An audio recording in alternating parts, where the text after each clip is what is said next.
Now we are moving into the business area. We have so many business women here. Okay, so we have the business women. Everyone is a business. I even have my own business as well. So that means that every woman here have a business inside of them. Your passion can be turned into a business. So we're starting off with Jaina Basise. She's into entrepreneurship. So she can tell us about those entrepreneurial conversations. What did you hear, Jaina, when you were a girl growing up? How did that spark up a business-minded person like what you're doing now? So the floor is yours, Jaina, to take us to the entrepreneurial conversations. Thank you. Right. Thank you so much. I really appreciate it again for the opportunity. And I want to thank Dr. Sullivan because her conversation, the way she designed it, her presentation has set the ground for us to follow, right? The brain, everything starts with the brain, right? Because that's where most of the critical development, if not all, that tell us to do anything, right? It's important.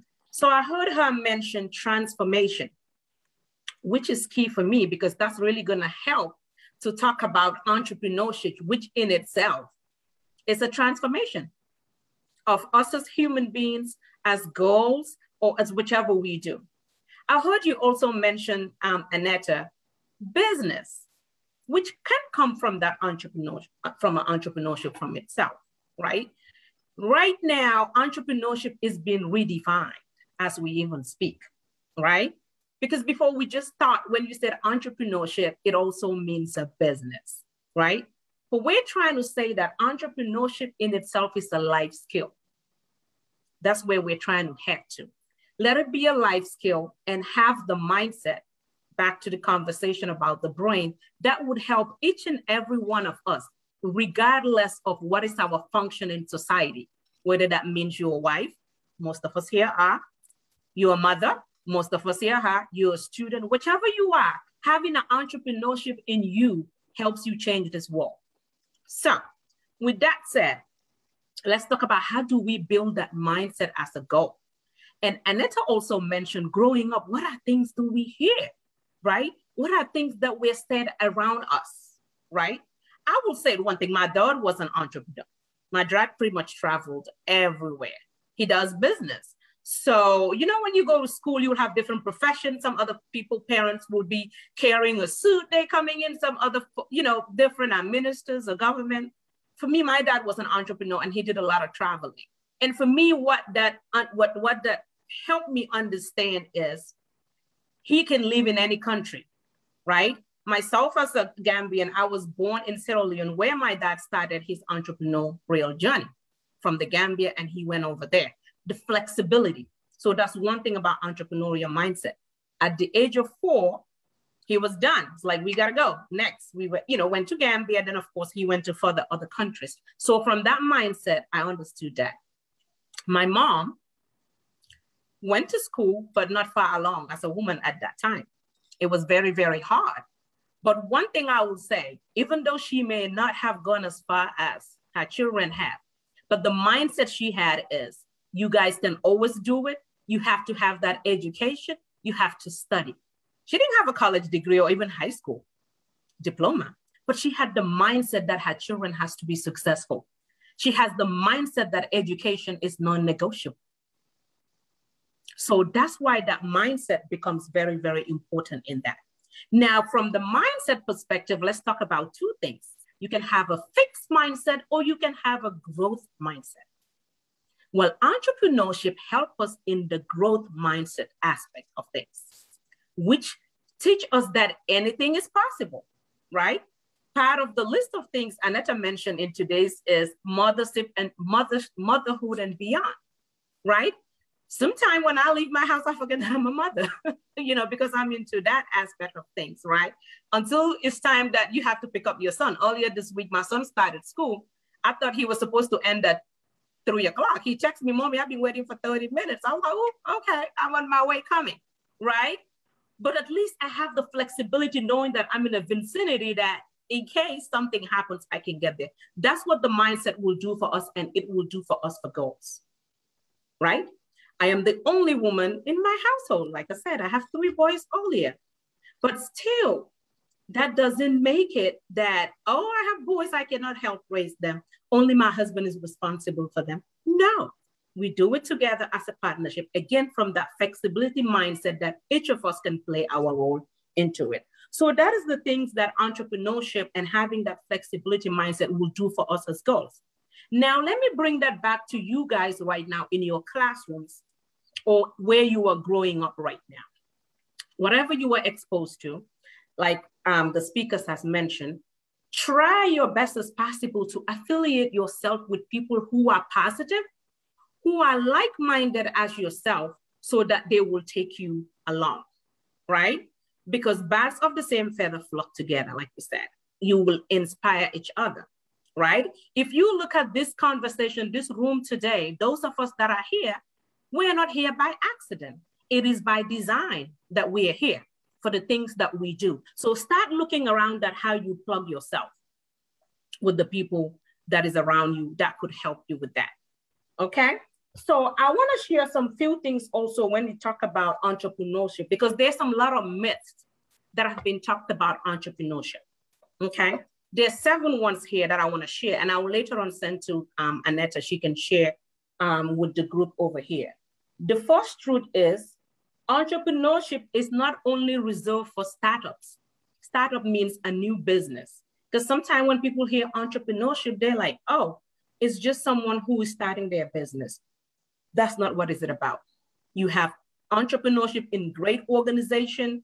As we can look at it right now, big organizations are always innovating, bringing new things. So they have that entrepreneurial in their core capability to be able to adapt to new changes. I mean, let's look at COVID right now, the COVID-19, what it has done to all of us, right? Most of us in the West haven't really been I haven't been in my office for the last 17 months. I think I went earlier this week because we go back next week just to get ready. So, but we have Zoom capabilities, or the organization evolved, right? Microsoft was much more into its, email, Windows and things like that. But it has Teams now that is evolving to compete with Zoom. So I'm saying that to say the entrepreneurship or the entrepreneurial capabilities within them is giving them that opportunity to empower their folks to innovate at all times. Second one, entrepreneurs do not have a special set of personality traits. That's very important, because some of us think that some people have a trait in them that they were born with that makes them be successful. I have news for you. That is not true. I think I heard someone mention we all have business in us. We all have the entrepreneurship in us. It just has to be ignited, okay? And you don't have to also even quit your full-time job to be an entrepreneur. If it gets big, you can do that. But we want to be able to understand that this is a mindset. It's not necessarily drop everything you do and start something new. Another one is also entrepreneurship can be taught. It's a method that requires practice. That's why right now we're putting it in different curriculums at the colleges, middle schools, high schools, at every level we possibly can. So we can teach it so people understand that it's the mindset in them. We just need to help ignite it. Entrepreneurs are not extreme risk takers. We do know as human beings, we are naturally risk averse. We don't like to take risks. So just thinking that people who are entrepreneurs, they're just there taking extreme risk, that's not the case. They just do what we call calculated risk and do the analysis, look at the cost and benefit and see what is worth exploring, what is not, okay? Entrepreneurs collaborate more than they compete. And that's exactly what we're doing here right now, collaboration. Putting an ecosystem together where each and every one of us can success. Then saying, oh, this person is my competition. I'm not gonna talk to them. This person is my competition. When there's an opportunity that they could bring into the table for you. So think about that, collaboration. The other one is entrepreneurs act more than they plan. I know there's a lot of us here who are so much into planning. Plan, and have a spreadsheet and have a 10 years worth of that. It is good. We want to plan. But at some point, we have to get into the phase of taking opportunities because there's not an opportunity that's going to last. Let me give a quick example on that. Looking at COVID-19, we've been into it now about 17 or 18 months right now. There's so many opportunities that are coming to help people. But if you want to sit there and plan until 2 years, those opportunities are being acted upon by other people. So that's what we mean. We have to sometimes cut down in the part of planning and take action. And finally, entrepreneurship is a life skill. So being a life skill make it easier for all of us that we can get trained in it. It's inside us. We can have it ignited within us through, talking to like-minded people, listening, reading books for great entrepreneurs who have done stuff to learn from them, to continue and assessing that. Because like I said earlier, having that growth mindset is giving all of us the opportunity to be able to seize opportunities and create lasting impact. Now, I'm going to take this again from Dr. Sullivan because her presentation was just amazing. What she mentioned about at her age, she's moving into social entrepreneurship. Now, that's what we're saying about entrepreneurship being a lifetime skill. There's always something. There's always something that you're doing. And social entrepreneurship is a key in itself that is evolving. Because as people are calling it, there are a lot of wicked problems right now, in quotation, that needs to get solved. And people tend to give those problems most of the time, sometimes to governments to take care of it. But when they could be done by individuals like us. So think about that, young ladies. There's a lot of problems out there to be solved. Think about it. Have that open mind. Surround yourself with great people, and the world is yours. Thank you. Thank you so much, Jainaba, for that. That was inspiring. That really helped us to understand what entrepreneurship is all about. Within the African setting or Gambian setting that I am much familiar about, entrepreneurship is always looked about, oh, okay, I'm selling this, I'm going to this country, buy this thing, sell it. Or look at what my neighbor is doing, just copy that and start selling. No. Everything, our passion can be turned into a business. That thing that has been put inside of you, you can turn it into a business. It doesn't necessarily mean you start now, but it's inside of you. And one day, as you develop in life, as you go on, you will see that there's this thing that is in you, and you can turn any passion into a business. You can be a lawyer and still turn what you do in your profession as a business. You can be a doctor and still be an entrepreneur. In every aspect, you can start a business. You were saying passion into business. I just want to throw in there. I have a good friend of mine who's running, and I'm sharing her information to you. It's called Turning Passion into Profit.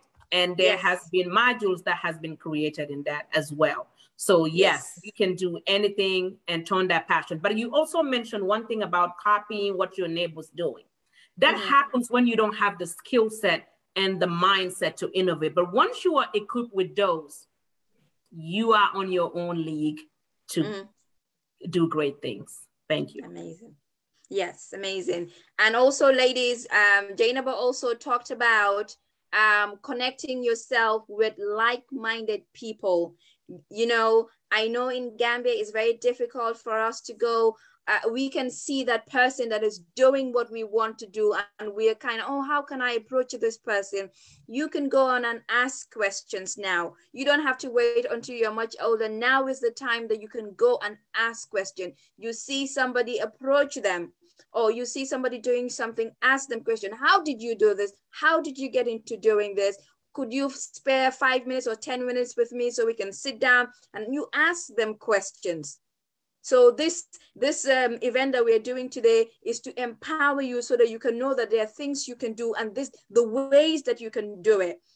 We're not just telling you what to do, but how it can be done as well. That it's possible, that you can do it. So thank you so much, Jainaba.